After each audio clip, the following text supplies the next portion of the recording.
du service public Olivier Boucal annoncé na à partir de ce lundi dinañ commencer exactement un système de pointage biométrique pour améliorer exactement la gestion des horaires de travail des fonctionnaires mu nekk benn mesure boo xam ni itam dina commencer dès ce lundi 29 avril 2024 bi nga xam ni itam dina gën a renforcer quoi comme plusieurs performance ak efficacité si li nga xam ne moo di fonction publique bi. alors ban jàngat nga si daal def par rapport ak wàllu wu nu mel que ni fu mu toll nii nag bëgg neen administration yi ñu daal respecter exactement les heures de travail waaye itam fexe itam ba daal di war a mën a amal yokk performance yi.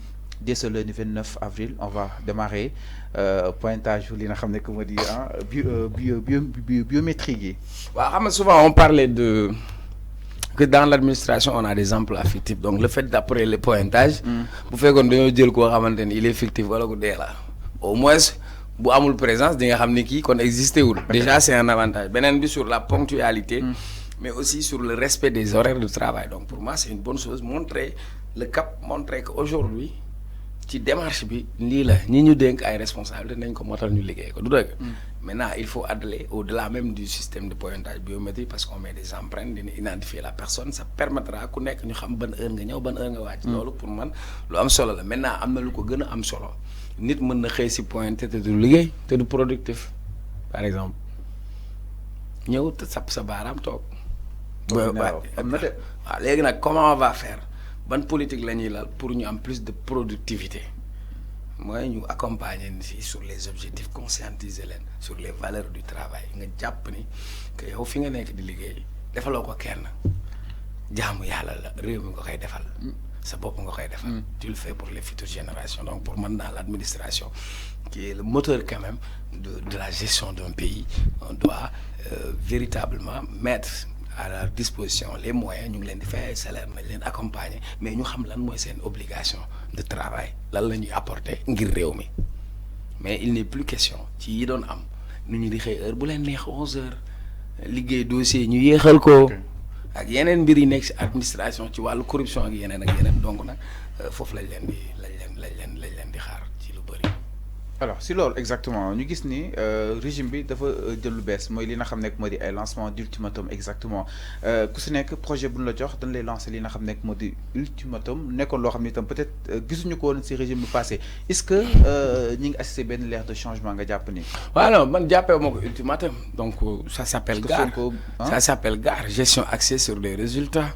Quand on a des objectifs, il faut qu'ils soient smart et spécifiques, mesurables, atteignables et réalistes dans le temps. Donc quand on définit des objectifs ñu assigné ou des missions de femmes, exécution délai d'exécution bi c'est bu la dénk ab liggéey bi ci lii lañ ko soxla war nañ ko saytu xam ci délai yi nga xamante ni war na nekk voilà.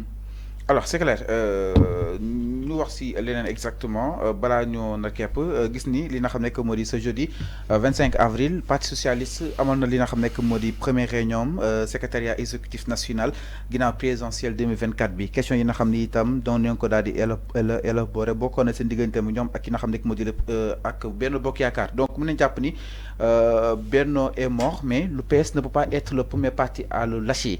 Alors PS le pourquoi jamono ji ba tey bëggul bàyyi li nga xam ne que moo di Benno Bokk Yaakaar te malgré cela gars yi jàpp ne ni Benno moom jamono ji dara nekkatu fa. non PS kay dara nekkatul la moo nekk PS léegi. kan moo war am na beneen côté am Khalifa dama juum Barthélémy Dias Khalifa Sall aussi gisante neen waxtaan neen c'est le retrouvaille des socialistes. waaw nañu jéem a retrouver en tout cas c'est la conséquence directe de leur choix politique. Le PS dafa demoon ba seey ci biir Benno Bokk Yaakaar noos ci am ci ay poste donc bu fekkee Benno day këlamtiku ñoom dañuy ànd këlamtiku. Ensuite tey jàmbaar les partis classiques là s'ils ne peuvent pas s'aligner ils sont appelés à disparaître. Un parti qui n'a pas été dans la massification, dans la mobilisation. Le parti socialiste élection bi amul candidat 2019 amuñu candidat. Ils ont préféré ne pas avoir de candidat. Ils se sont fait phagocyter par l'APR Benno Bokk Yaakaar dans cet appareil politique. Aujourd'hui Aminata Mbengue Ndiaye lan la mën a apporter ti Serigne Mbaye Thiam lan la mën a apporter ti ils n'ont pas été dans la massification pour organiser li nga xam ne mooy seen parti. Aujourd'hui la donne a changé, il y a un nouveau leadership qui est né et sur le plan politique je vais terminer par une phrase. Avec ce vent de changement les feuilles mortes vont tomber parce que ils vont laisser à la place de nouvelles belles fleurs qui vont éclore. àdduna day dox. naturellement jot nañu dénk lengue yi xale yi exemple ñoom Barthélémy Diaz. oui mais Barthélémy Diaz newu fa mu ngi ci taxaw Dakar. non gisante neen. gisante ne waaw kon baax na nañu retrouver wu rek ñoom ñu dajaloo. seen mbooloo ñu jéem a xam na la ñuy def parce que il y va de leur avenir politique mais est-ce qu'ils ont un avenir politique. am na ñoo xam ni seen avenir moom féete na ginnaaw. donc il y a un vent de renouveau. li ñu bañaloon ñoom Barthélémy Diaz démb. Khalifa nekkoon candidat parti socialiste depuis 2019 looloo gënoon maintenant comme gisatuñ loolu léegi c'est la conséquence directe parce que ku iñaane sa ndono sa deewin ñaaw. waaw loo ñaanee seen nono. waaw ñoom Aminata Mbengue Ndiaye et consort. moo tax seen deewin ñaaw parti bi léegi dara desatu fa.